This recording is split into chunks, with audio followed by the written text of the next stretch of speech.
জুরাইস বাবার ব্যথা নিয়া ছোটবেলা বাবা ইন্তেকাল করলেন।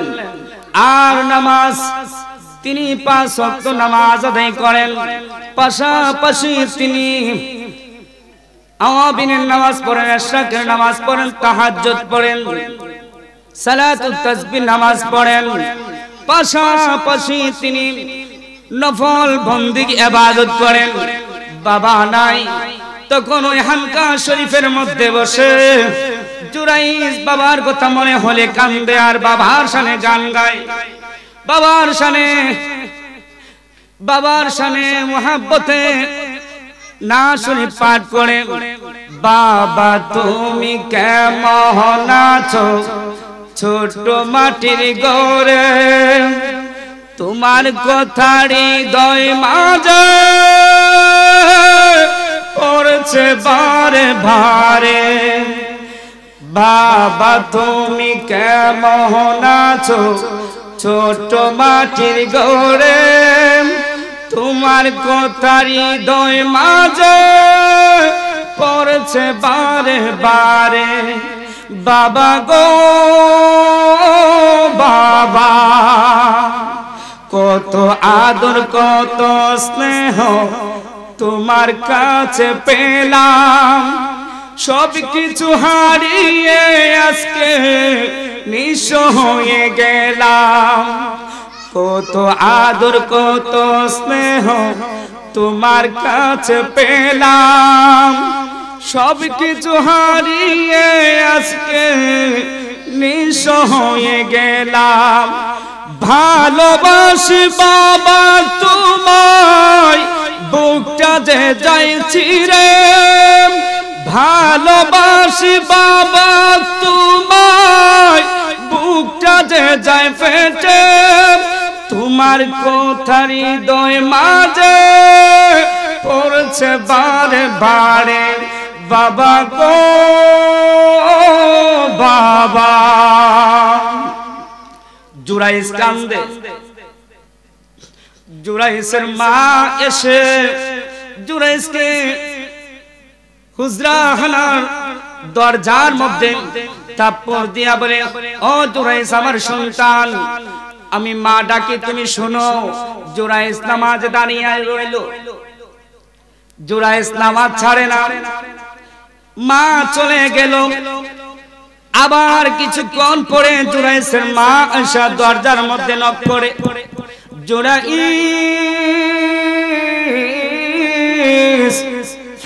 ভিতর থেকে কোনো আওয়াজ আসে না, জুরাইসের নামাজ আদায় করে মা চলে গেল।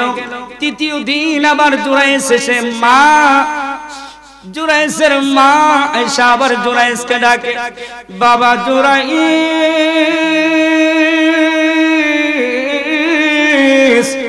ও জুরাইস দরজাটা খুলো, আমি তোমার মা ডাকি। জুরাইস নামাজ আদায় করে। এমন সময় জুরাইসের মা জবান দিয়ে আমার মাওলাকে ডাক দিয়ে বলেন, মাবুদ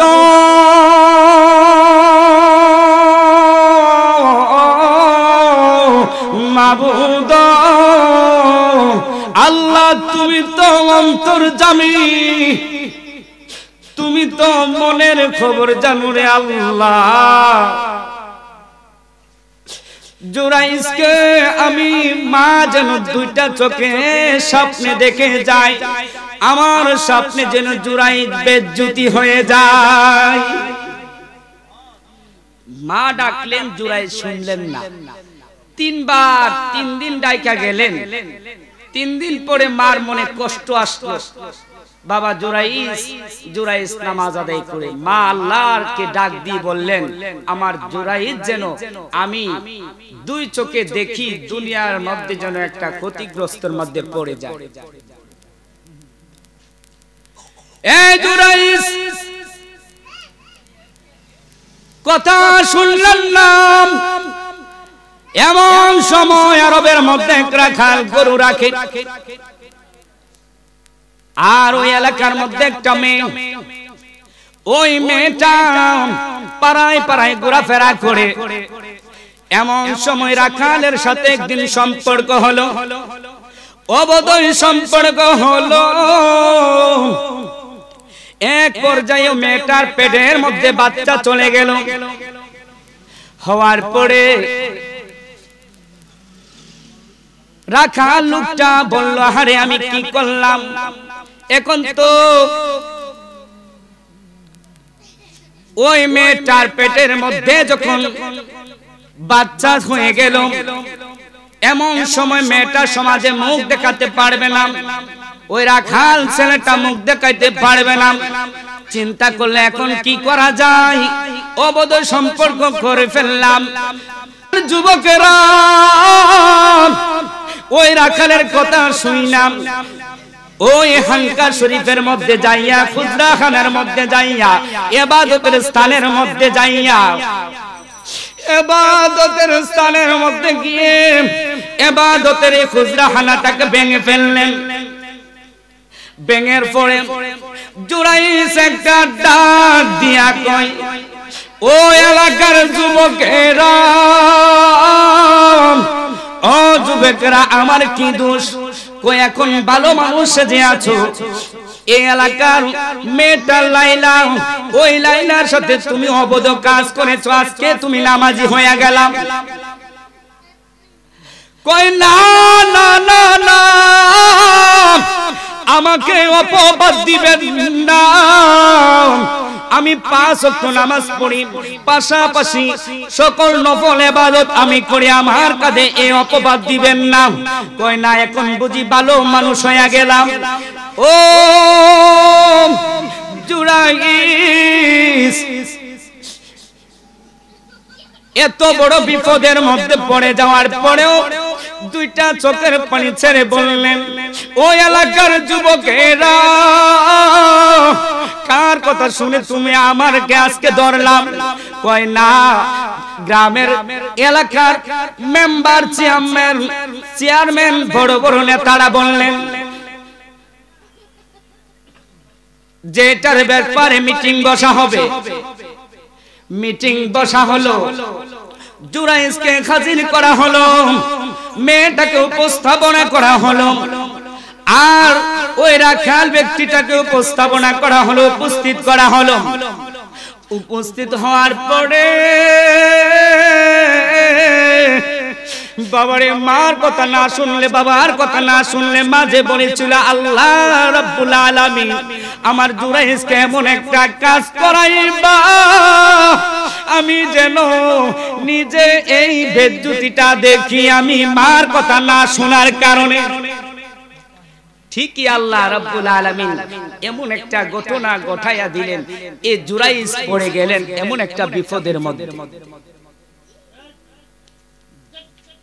এমন সময় উপস্থিত হওয়ার পরে সকল মানুষ উপস্থিত হয়ে গেল। আজকে জুরাইসের বিপদ এর সময় যখন সবাই উপস্থিত হয়ে গেলেন, উপস্থিত হওয়ার পরে এলাকার মানুষ বলল, জুরাইস তুমি কেন এত বড় অপবাদের কাজটা করলাম, এই তুমি কেন অবৈধ কাজটা করলাম?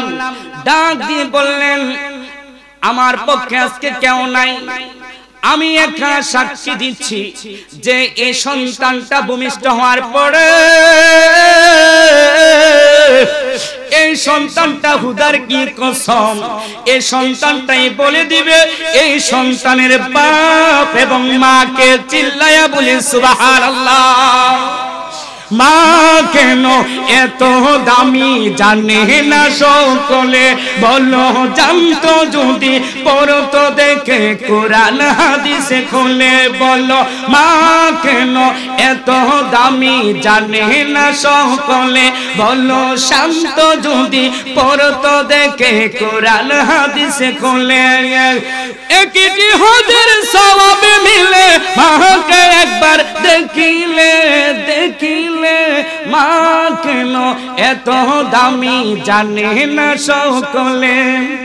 বর্ষা শীতে মায়ের কোলে মূত্র ত্যাগ করিলে, যৌতুক করে দিলেন মায়ে গরম কুসুম জলে। কথা বলো ঠিক কিনা? তুমি সন্তান যদি বর্ষাকালে শীতের কালে মা ডাইন কালে প্রস্রাব কইরা দিলে মা বিজা জায়গায় শুইয়া তোমাকে বাম কাঁধে নিয়ে যাইতো, বাম কুলে নিয়ে যাইতো। এজন্য কবি বলেন বর্ষা শীতে মায়ের কোলে মূত্র ত্যাগ করিলে দৌত করে দিলেন মায়ে গরম কুসুম জলে। সেই মাকে ছেলে কেমনে মন্দ কথা বলে বলে, মা কেন এত দামি জানে না সকলে, বলো মা কেন এত দামি জানে না সকলে। জুরাইস আল্লাহর একটা ডাক দিয়া বলে মাবুদ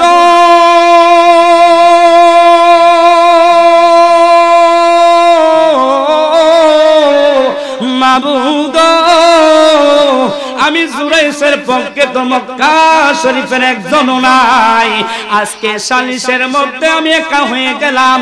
এই সকল মিটিংয়ের সম্মানিত আমার ব্যক্তিরা আপনারা শুনেন শুনেন, আমি বলে দিলাম এই মেয়েটার পেট থেকে যখন দুনিয়াতে বাচ্চাটা খালাস হবে, দুনিয়াতে যখন প্রসব হবে, হওয়ার পরে এই বাচ্চাই বলে দিবে এই বাচ্চার বাবাকে। জুড়ে বলি সুবহানাল্লাহ। কিছুদিন চলে গেল, যাওয়ার পরে মেয়েটার যখন বাচ্চা দুনিয়াতে খালাস হলো, যখন প্রসব হলো, হওয়ার পরে ছোট বাচ্চাটা কিভাবে কথা বলবে এলাকার মানুষ? আহারে ছোট মানুষ কেমনে কথা বলবে? জুরাইস একটা ডাক দিয়ে বলে সাক্ষীর জন্য সত্যের জন্য আমি জুরাইসের স্বপ্নে এই দুধের বাচ্চা কথা বলবে। জুড়ে বলি সুবহানাল্লাহ। এই দুধের বাচ্চাটা স্বপ্নে রাখছে, রাখালকে এক পাশে রাখলো, মা এক পাশে দাঁড়ায় রইল। জুরাইস যে ব্যক্তিটা 24 ঘন্টা নামাজ আদায় করত, যে ব্যক্তিটা একটা মার অবপাতের কারণে এই পরীক্ষার মধ্যে পড়ে গেল, তো জুরাইস বলল আল্লাহ এই পরীক্ষার মধ্যে আমার উত্তীর্ণ করে দাও, আমি আমার মার সেবা করব, আমি আমার মা যতদিন দুনিয়া থাকবো আমার মার কথা আমি শুনবো। কেননা নবী বললেন ইয়া রাসূলুল্লাহ ইয়া হাবিবাল্লাহ, সাহাবীরা জিজ্ঞাসা করলেন ইয়া রাসূলুল্লাহ আমার জীবনে কি আমি হজ করতে পারবো? ও তোমার মা কি দুনিয়াতে বেঁচে আছে, বাবা কি বেঁচে আছে? ও ইয়া রাসূলুল্লাহ বেঁচে আছে। ও তোমার মা এবং বাবার দিকে যদি নেককার নজরে তাকাও তাহলে তোমার আমলনামায় একটি বড় হজের সওয়াব হয়ে যাবে। জোরে বলি সুবহানাল্লাহ। সাহাবী জিজ্ঞাসা করলেন ইয়া রাসূলুল্লাহ ইয়া হাবিবাল্লাহ আমি যদি 100 বার তাকাই, আল্লাহর নবী ডাক দিয়া কয় সাহাবী রে, ও সাহাবী যদি 100 বার তাকাও তোমার আমলনামায় 100টা হজের সওয়াব হইয়া যাইব। এমন সময় জুরাইস বাচ্চার দিকে আঙ্গুলটা ইশারা করে, শাহাদাতের ডাইন হাতের আঙ্গুলটা ইশারা করে বললেন হে বাচ্চা তুমি বলো তোমার জন্মদাতা পিতাকে। এমন সময় বাচ্চাটা হুদার কি কুদরত বোঝা যায় না, বাচ্চাটা এমন সময় আল্লাহর পক্ষ থেকে বাচ্চাটার জবান ফুটে গেল, বাচ্চাটা ডাক দিয়ে বলেন আমার বাবা হলো ওই রাখাল ব্যক্তিটা। দেখছেন কেউ বুঝিতে পারে না রে ওহলি আল্লাহর খেলা, আমার সিরাজ বাবার খেলা। ওরে জোর করিয়া বুঝতে গেলে তার গোটে মরণ জালা, কেউ বুঝিতে পারে না রে ওহলি আল্লাহর খেলা, আমার গাউসে পাকের খেলা। এই যে আজকে একটা মাহফিল, বাবা এই চেয়ারের মধ্যে বসে ইকবাল মিয়া মাহফিল শুনতো, এই চেয়ারের মধ্যে বসে আব্দু মিয়া মাহফিল শুনতো, এই চেয়ারের মধ্যে বৈশা বড় বড় এলাকার গণ্যমান্য ব্যক্তিরা বৈশা মাহফিল শুনতো। আজকে তারা কোথায়? ডাইনে তাকাইলে তাদেরকে কবরে দেখা যায়, বামে তাকাইলে তাদেরকে কবরে দেখা যায়। বাবা রে আল্লাহ কুরআনুল কারীমের মধ্যে বলে আমি আল্লাহ সার দেই ছেড়ে দেই না, দুনিয়াতে আমি আল্লাহ খাওয়াই, এই মানুষও খায় কুকুরে তো খায়।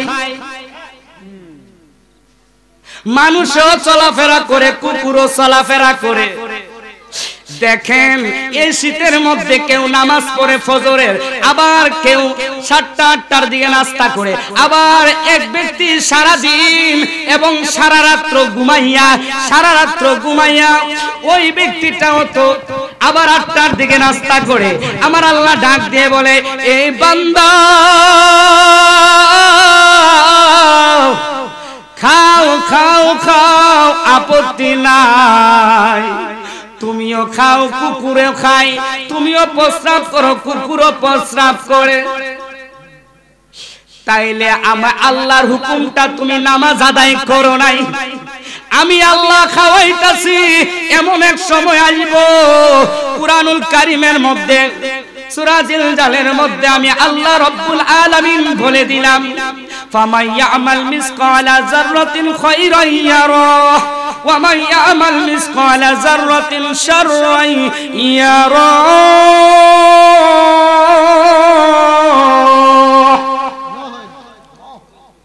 আমি আল্লাহ রাব্বুল আলামিন এই গাউসিয়া দরবারে বসে এই গাউসে পার্কের আশেকেরা যদি কিঞ্চিত পরিমাণ নেক আমল করে থাকো হাসরের ময়দানে তা পাইবা। আর যদি গাউসে পাকে আশেপাশে নাইসা বিরোধিতা করে এটার ফলও তুমি হাসরের ময়দানে পাইবা। এটাকে বলা হয় জাররা।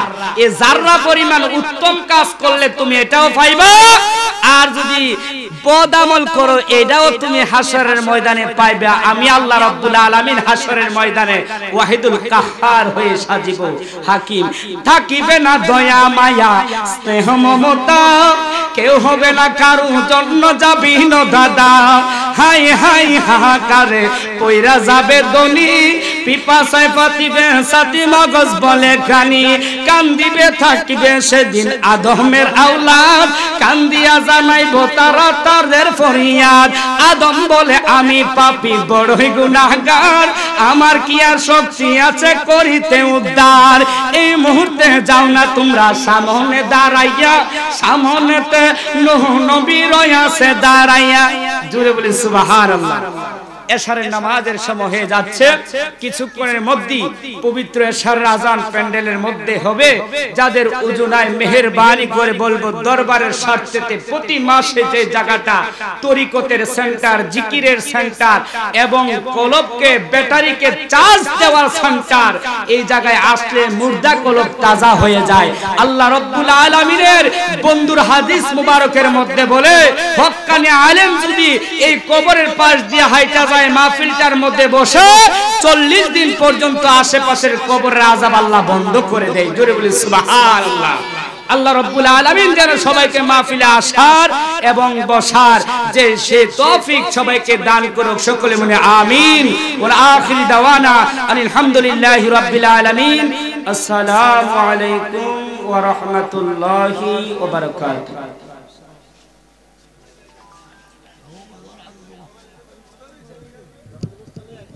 এনা মিছেলেন ওই